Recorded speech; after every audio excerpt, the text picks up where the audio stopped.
An Eritrean man suspected of running a huge human trafficking network that sent thousands of migrants to Europe, leaving many to die on the way, is now in Italy after being extradited overnight from Sudan.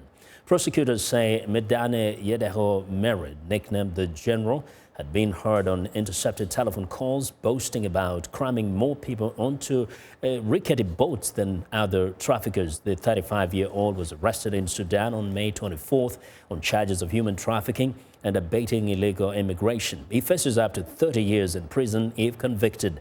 Officials say magistrates may eventually also accuse him of homicide as their investigation continues.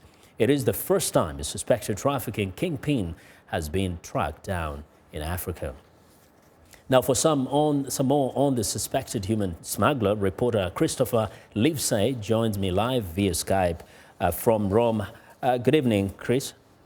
Good evening, Vincent. Now, first tell us what you know a little more on Medane, this guy's kind of mode of business. How did he conduct his business?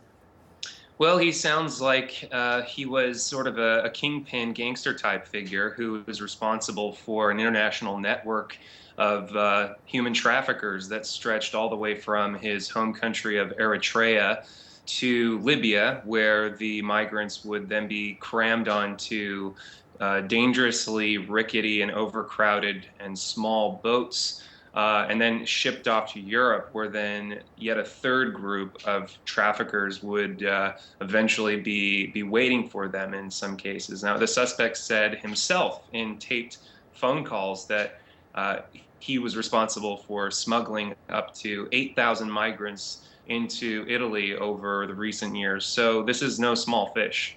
Now, we know that he was called a general for a reason. Briefly, can you explain? Yeah, he was called a general because he apparently fashioned his look and his way of doing business after Muammar Gaddafi. So there's accounts of him even traveling around in a tank. He was a strong man. He was ruthless, according to Italian and the British investigators who have been pursuing this case and who eventually tracked him down to Sudan.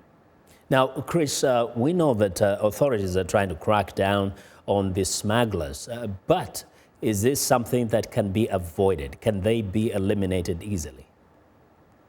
I think that when one is arrested, there will be 10 more popping up in his place, and that's simply the laws of supply and demand. There's a massive supply, as you know, of migrants trying to enter into Europe. So far, there have been 40,000 this year alone, and that's on par with the last few years. And it's only the beginning of June right now. The summer months, when sea conditions improve, that's when you tend to see a spike in the number of people trying to cross the Mediterranean. So it's sort of a necessary evil. I've talked to many migrants here in Italy who had nothing bad to say about their smuggler in particular. I mean, in some ways, nobody could make it to Europe if they didn't use a smuggler, right?